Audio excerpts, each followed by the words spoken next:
You're listening to the Mid-Career GPS podcast, episode 82. But I just knew that I wanted to be with my children. And I'll never forget my daughter saying, "Well, Mom, can't you make more money?" I said, "Baby, absolutely. Mom could make mountains of money, but you would never see me." And I knew that I needed to be there physically for my children, that just providing for them wouldn't be enough for how I wanted to show up for them. We decide how to show up, and some of those decisions aren't easy. If you have children, you've probably wrestled with how much you want to be there for them, along with how much you need to be there for your job. As mid-career professionals, many of you are raising your families and wondering how you find the balance between work and life.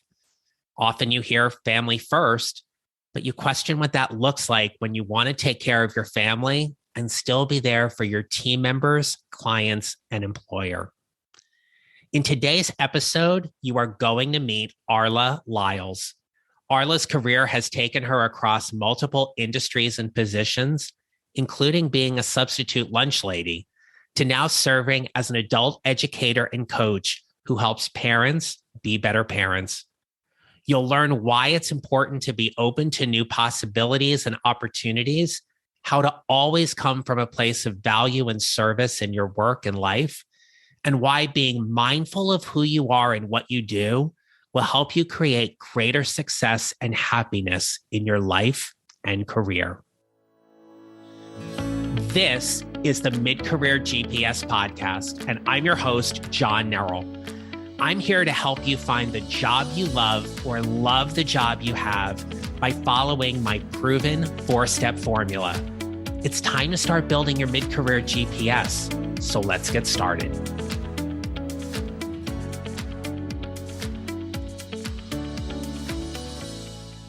Hello, my friends. Welcome back to the podcast. I am excited and honored to welcome Arla Lyles to the podcast today. She's my first guest for 2022. And during a time when we're feeling the pressure to make sure we're doing things right, Arla is the right person with the right voice to help me have this conversation with you today. So I want you to meet her. My name is Arla Lyles. I am 50 years old. I live in Columbus, Ohio. I work for a nonprofit agency called Action for Children. Currently there, I am an adult education program facilitator and coach, and I've been doing that for about 3 or 4 years now.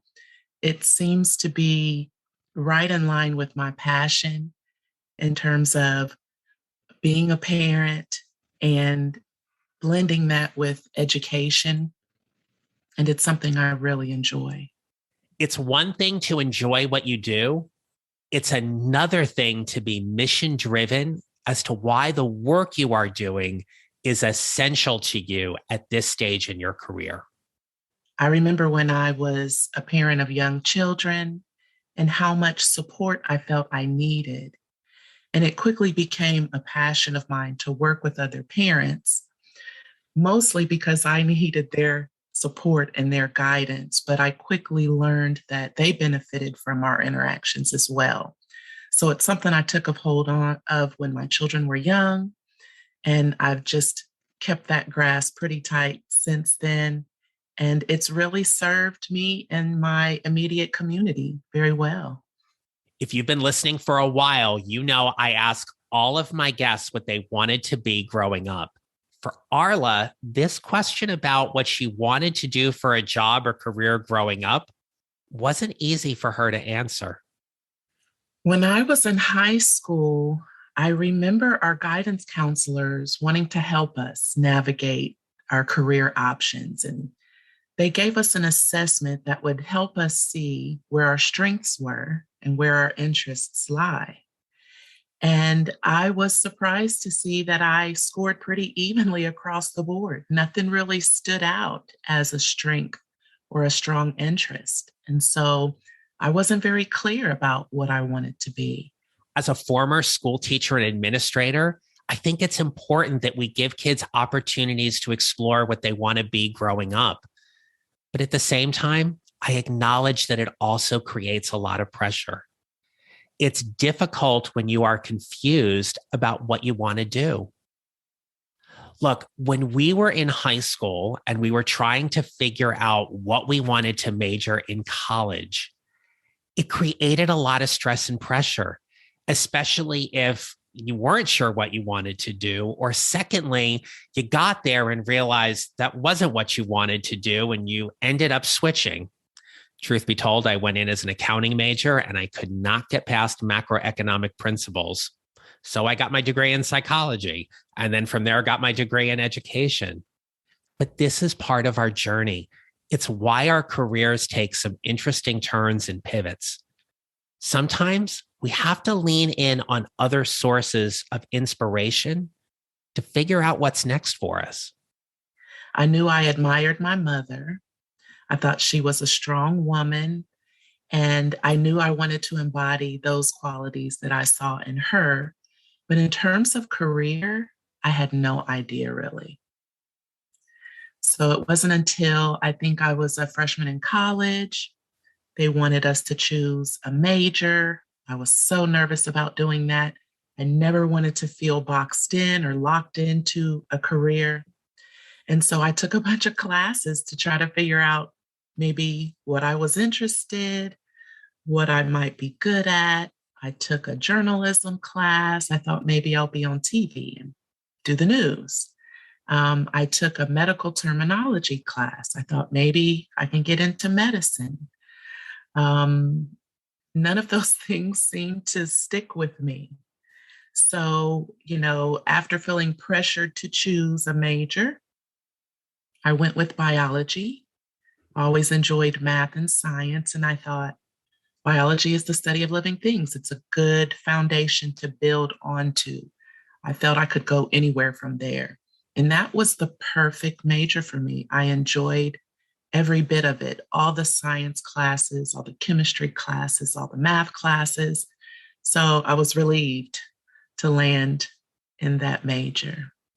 Arla showed up in a way where she could keep all of her options open. She strategically positioned herself academically to transfer those skills into whatever she wanted for her career. But let's not overlook something here. Arla gave herself permission to explore. It's something that we can easily forget to do when we're navigating our career transition. We wonder what's next, and then our brain wants to take us to this place where we question and doubt all of the things that could happen before we even get started. That's when you know it's time to slow down and take a breath. If you wonder how you can transfer your skills into something else, listen closely to how Arla describes how she went from being a bio major to launching her career. So I was in a major I really enjoyed. I was having tons of fun learning about the different sciences, graduated college, came home, wasn't sure what I wanted to do with that. So I had a bunch of random jobs, quite honestly. And at the time, I was an active churchgoer. And in my church, there was a program around math, science, and health. And they were looking for someone to coordinate the program. So I began coordinating that program and I got to work with students. I got to help them with their math and science homework, and it seemed like a really good fit for me. From there, I went into substitute teaching.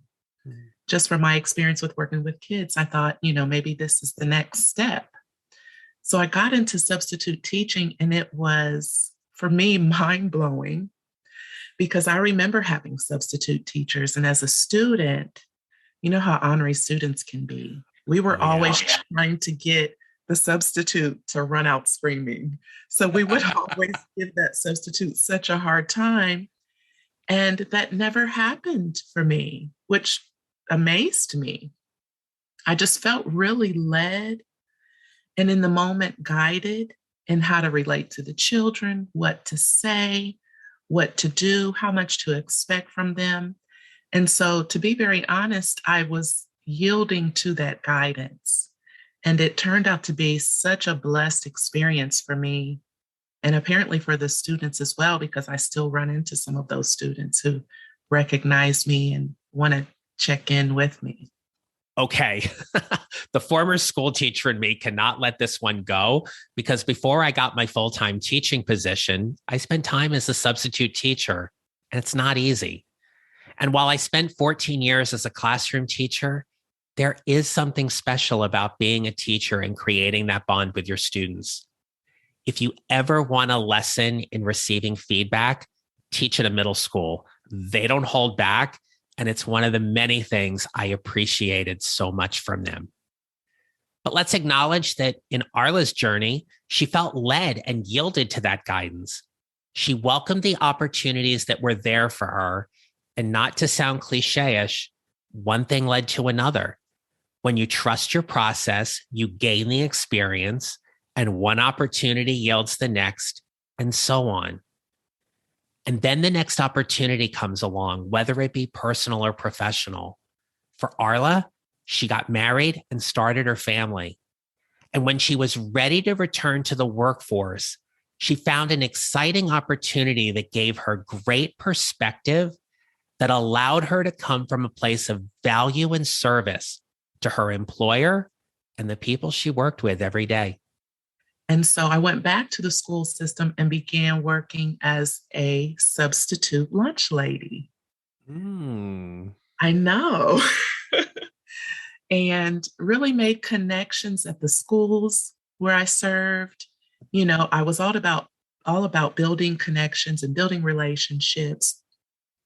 And, you know, I found my way to the principal's office each time and just thanked them for the opportunity to serve in their building. That made such an impact on those connections that I was making. And I connected with the guidance counselor in this one particular school. And she said, we need you here, with helping the parents.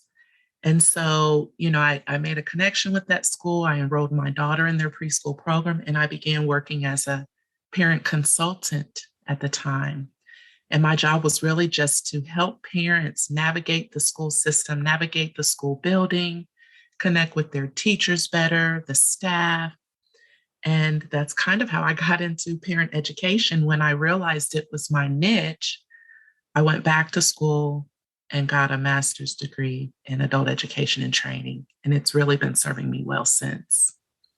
Let me pull back the curtain for a minute. When I record these interviews, I do them over Zoom. I don't repurpose the video, but I like to look at my guests when we're having a conversation. It is the closest thing to us being in the same room. You can pick up on the nonverbal and the head nods. You sense the energy when the conversation's going really well. Here's what happened next. And we were both nodding our heads quite a bit. What I absolutely love in your story is you truly came from a place of value and service. When you talk about being a lunch lady and building those relationships and finding your way to the principal's office and coming from a place of gratitude, and we never know where our career path is going to take us based on the opportunities we get. But what I know is that when we create certain opportunities, then the doors and the possibilities open just because of how we show up day in and day out to see what we can make happen. And you've exemplified that. Thank you for noticing that, John. I agree completely. And I appreciate you saying I created those opportunities, because I don't know that I realized that in the moment. But, that was a skill I was building, and it has really served me well to make connections with people, genuine, authentic connections. As a lunch lady, it started there for me, because you see these children coming into the school building, and some of them are awake and some of them aren't really awake yet. And some of them are very well groomed and some of them are not. I remember wiping crust off of children's faces because they just rolled out of bed and got there for breakfast, just to see how appreciative they were to have breakfast.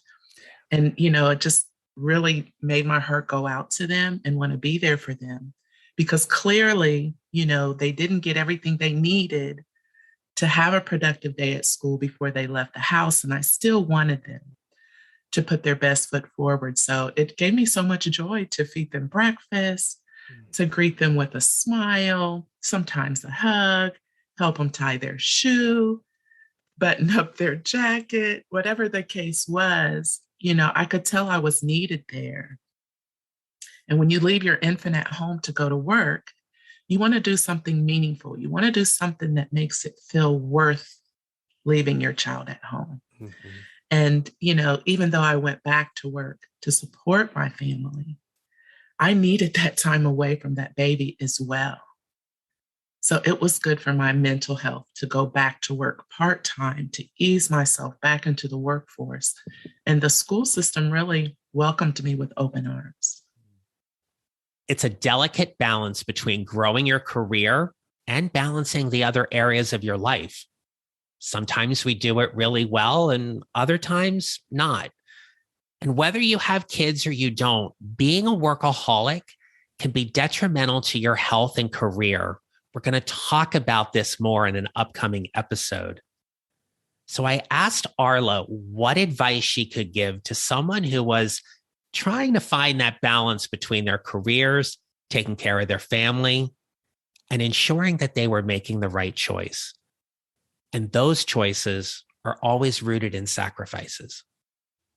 That's a really good question. There's a lot of anxiety around making the right choice for your family, for yourself, and ultimately for your employer, because, you don't want to get into a position or get into a job that you can't do sufficiently or adequately, or that's going to demand too much of yourself and pull you away from your family. But we do have to take risks. And I don't know that I see myself as much of a risk taker. I think that I lean more towards following my instincts and my internal guidance. I think when you follow your truth, you can't go wrong. And, we're going to make mistakes. Every decision we make isn't going to be the best one for us. And, it's through making those mistakes that I've learned a lot about myself, a lot about the world, a lot about, working and parenting at the same time, trying to find that balance. And we just have to extend ourselves some grace because there's pressure from home, there's pressure from work. And, we're going to make those mistakes and we have to allow that. It's part of the growth, it's part of the process. I knew that I didn't have a very demanding job because my heart was always at home and always with my family. I never wanted to feel pulled away from them. I wanted to feel like I was still connected to them. So, working part-time allowed me to have an opportunity to give my children and my family my best version of myself and also present myself authentically at work. And so early on, I had a few part-time jobs so that I could go to the field trip, so that I could take my kids to the doctor, and so that I could be in two places at once, so to speak. And so that was a sacrifice for me financially. I didn't have benefits early on, but I just knew that I wanted to be with my children. And I'll never forget my daughter saying, "Well, Mom, can't you make more money?" I said, "Baby, absolutely. Mom could make mountains of money, but you would never see me." And I knew that I needed to be there physically for my children, that just providing for them wouldn't be enough for how I wanted to show up for them. Mm-hmm. So those sacrifices were key. I don't regret them at all. They paid off in spades. My children now, my daughter will be 20 next month. My boys are 17 seniors in high school. They're phenomenal children. So all of the decisions that I made turned out for their good and ultimately for my good as well. They have a phenomenal mom. Thank you. As you build your mid-career GPS, you'll make decisions. And those decisions are made with the best intentions given what you're facing at the time. There's no judgment here. You do what is best for you and your family. Arla had to make some tough decisions for herself, her family, and her career. And she made those decisions after much thought, prayer, and grace. I appreciate Arla's story so much because she found a way to show up and use her genius given her circumstances and pathway. Using your genius is one of my show up 6 strategies.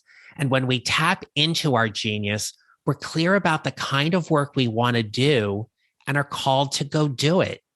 Arla leaned into that exceptionally well when she was figuring out her next steps. I think it has a lot to do with how you want to be seen, how you want to be viewed. You know, the decisions that we make have consequences. Can you live with those consequences?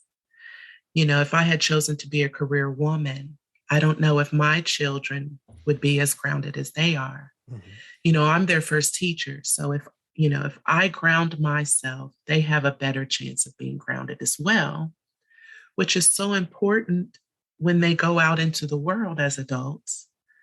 They have to have a strong foundation to build onto. And I just took my role as a mother very seriously. I had an amazing model in my own mom who fought to parent us the way she felt we deserved, even through her childhood trauma. And so I appreciate her sacrifice. You know, modeling is such an amazing parenting style. You know, our children are going to embody who we are. So we must be who we want them to be. It's very important that we make decisions with them in mind. And I just think that, again, has benefited me and my family and the community at large, because I find that I mother a lot of my colleagues, a lot of my clients. I just have that nurturing spirit. It comes naturally for me. We're going to take this a step further. I want you to listen carefully as Arla describes her work and what she does. Listen to how she shares how she shows up each day from that place of value and service to the parents who need her help, her coaching, and advice. She knows her genius, and she's using that to the best of her ability. I say I'm a parent educator and coach, but I also like to think of myself as a support person on their support team. You know, sharing my story lets other moms hear that I've made mistakes and you can recover from those mistakes. They get to hear that there's a lot of sacrifice in parenting. You know, they get to hear that even when you are the best parent you can be, your children don't always follow in your footsteps. And even though you have the right ideas in mind and the right intention, there will be challenges. And, you know, I want to be there to listen. I want to guide when I'm able to guide. I want to just support and encourage and ensure them. And at the end of the day, educate them on proper parenting styles and tools. We encourage positive parenting strategies. And maybe they didn't have a good model to show them how to be a positive parent, how to be there for your children. And so it gives me such joy to share what I know with them. In fact, it was before I had this job that I kind of meditated on what job can I do right now with the skills I have right now without having to go back to school or having to get a new certification or get involved in a new training. What are my strengths now? So to take a self-assessment and reflect was key for me. And I knew that I had this parenting knowledge that I could share so easily. And I was able to find an opportunity to do that. And what's cool about the platform where we share is I let the moms know I'm only an expert on my family and my children. I am not parenting expert on your children and your family. You are the expert on your family. So I invite them to bring their expertise to the table as well. So it's a discussion group. It's a place where we all can share what we know. We can be vulnerable. It's a safe, non-judgmental place. And it really does help to ground other moms and really support and encourage them to continue on their path. As I've gotten to know Arla, I was curious to ask her a little more about meditation. This is an interest of hers and something she practices daily and shares in her work with her clients. I asked her how she got started meditating and why she finds it so helpful. I want to use the word meditation loosely in this example because there's an internal dialogue that I recognize. I like to think of it as reflecting. So, as a young child, I often found myself in uncomfortable situations. If I can be very transparent, my parents met in college. Education was very important to them. They moved us to the suburbs because in the 70s, that's where the good education was. But I felt out of place. I didn't feel wanted and I didn't feel like I fit in.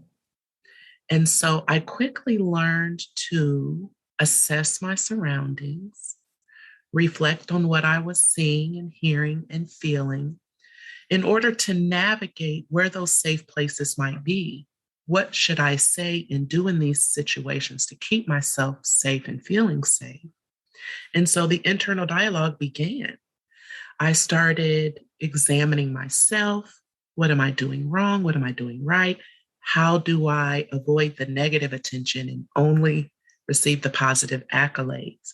So I kept myself in check, constantly leading and guiding myself where I thought was the right path. And that really transformed into what I would consider meditation. And that's just, again, being an observer, listening, looking around, observing, assessing what I've seen and heard, and making the best choice possible for me in every situation. I am an in your head type of person. I'm always there calculating and assessing. But once I started to really study what meditation is and different methods, I've learned different ways to meditate. It could be breathing. It could be humming or chanting, which is very comforting to the physical body. So when you're feeling out of sorts, humming for me can be a meditation. Rocking. I find myself when I'm waiting in lines, rocking back and forth. That's kind of a meditation as well. When I'm walking the dog, just observing nature, listening to the trees, listening to the wind, listening to the birds and the insects. And it really does help to ground you and just bring you back to your body when you're in your head like I am and can go kind of into outer space and down in any avenue. It's really been a tool that has really helped me stay present. Admittedly, this is something I've struggled doing. I have tried meditation over the years, but it's just been really hard for me to shut off my brain with how it fires in so many different directions at times. And certainly during the pandemic, where we've all been trying to focus a little more about taking better care of ourselves and our families and our loved ones, this was something I wanted to really ask Arla about. So I asked her if she could give us some tips on how to get started with meditation. And she explained it in a way that was helpful for me, and I hope for you too. I can definitely relate to that. And honestly, I would start with breathing. Deep breathing, the kind of breathing that fills up your lungs, fills up your whole abdomen, your belly, as much air as you can take in. Hold that breath a few seconds longer and just slowly exhale. What I recognize is we don't breathe properly on a regular basis. Oftentimes we take short, quick breaths. We're not getting the oxygen to our brain, the oxygen we need to think clearly and make sound decisions. So breathing is something we already do.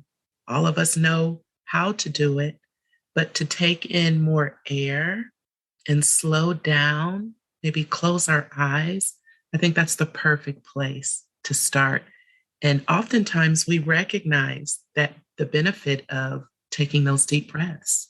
We have a clear head, we feel more relaxed, and I think that's the perfect place to start to begin to learn to meditate. As we build our mid-career GPS, we talk to people, we gather information, we get advice. I asked Arla, what's the best piece of advice she's ever received?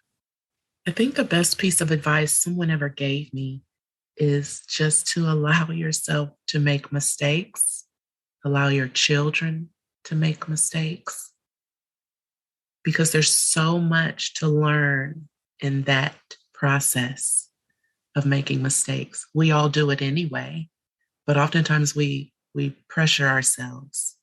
We come down hard on ourselves when we do that. And I think that we should just allow it and learn from it. I was so intrigued by Arla's response here that I had to ask her one more question. I wanted to know why professional development is so important to her. The options are endless for me. I have often thought of being a yoga instructor. Years ago, I became certified as a yoga instructor, but I have not done much instructing. But I want to challenge myself, maybe to jump out there and to offer some free yoga classes.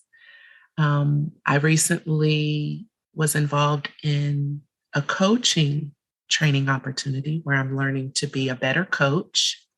And so I might try my hand at, helping others learn to navigate their lives with what I've learned through my journey. Um, Maybe I'll go back to school and get a PhD in psychology. It's a great question, John. I don't know the answer to it, but I'm eager to continue my journey. My boys will graduate in the summer, and I'm going to give myself permission to do whatever it is I want to do personally and professionally. I don't know where the road will take me, but I'm extremely excited about my future. The beginning of the year and your performance appraisals are great opportunities to decide what you want to learn and why it's important to you. You must take full responsibility for your professional development. Decide what you want to learn. Figure out what may be a little outside your comfort zone and put a plan in place to go after it. I am still learning who I am, interestingly enough, at my age and stage of life. And I love discovering different qualities I didn't know I possessed. I am excited about my learning journey and, attempting to heal wounds, which can hold us back, learning to forgive more, not hold grudges as much, just free myself up, get to know myself, discover who I am because I'm constantly changing. So self-discovery for me is important, that I always know who I am and I always know my truth. Professionally, I love to challenge myself. This is a challenge for me speaking with you today because leading up to this, I found a million reasons why I shouldn't follow through with this. And I just knew that it would be good for me. Trying something new shows me what I'm capable of, that I can do anything if I put my mind to it. And I think that's true for all of us, to continue to learn and grow who we are personally and professionally is something that I'll be doing until my last breath. As we start wrapping up, I asked Arla to share her advice to help you build your mid-career GPS. The advice I would give is to allow yourself to have some quiet time, to reflect, to dig deep, to uncover things that are hidden in you, to listen actively to yourself, to what you're saying and what you're not saying, what you're feeling and what you're thinking, and challenge yourself. And don't be afraid to try new things and make mistakes. Here's how you can connect with Arla, and make sure to keep listening as I share a few closing thoughts with you about my conversation with Arla Lyles. They can connect with me on LinkedIn. They can find me under Arla Lyles. And I will make sure that's all in the show notes. So, Arla, thank you so much for spending time with us today and sharing just a little bit more about who you are and what you do, why professional and personal development is so important, and to really help frame the conversation around how we can have a career and be a very mindful and involved, loving parent and find the balance in all of that. So thanks so much for your time. Thank you, John. It's been a pleasure. Same.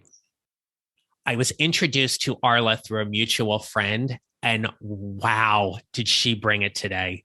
She didn't hold back for someone who was admittedly a little nervous doing this interview. I appreciate Arla's introspection and reflection about all the things she's done and where her life and career are headed. I could listen to Arla talk all day. Her cadence and tone are soothing, but more importantly, there is confidence in her voice. There is confidence about all of the things that she has done and that she's excited to do. And her heart and her mind are open to welcome all of those things as she continues to build her mid-career GPS. There is no question that listening to Arla's story, she builds her mid-career GPS and continues to do so using my 4 key steps: preparation, positioning, promoting, and showing up. Now, if you'd like some help building your mid-career GPS, you can do the following. Join my private Facebook group. Go to Facebook and search for your mid-career GPS and join a fantastic group of people who, like you, are all trying to figure out whatever is next for their career. You can check the show notes or go to johnnarroll.com/2022 goals to download my free guide that will help you build your goals for 2022 much more easily and without all the overwhelm and worry. So you can either click the show notes or visit johnnarroll.com/2022 goals. You can get a copy of my book, Your Mid-Career GPS, 4 Steps to Figuring Out What's Next, available on Amazon.com. Or you can also get my other book, Show Up: 6 Strategies to Leading a More Energetic and Impactful Career. And if you're interested in building your mid-career GPS and you're wondering if coaching is the right fit for you right now, email me at john@johnnarroll.com, and I'll be happy to set up a free qualifying call with you. I'd love to get to know you more and learn more about your goals and share how best I can help you.